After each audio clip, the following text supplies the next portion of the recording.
batwirukana kuko batandi kumwe na mama.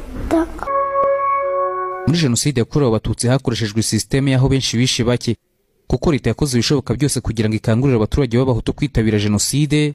Ibyo byatumye kenshi ndetse na henshi cyane abicanyi barabaga baruta bo bica.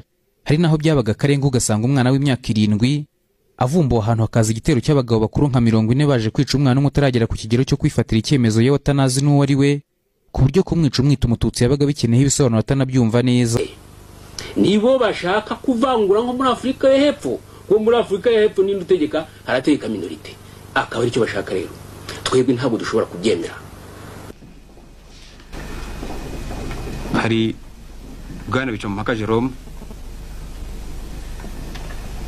Ministre w'ububanyi n'amahanga. Ku matariki ya 26 ndetse na 27 z'ukwezi kwa kane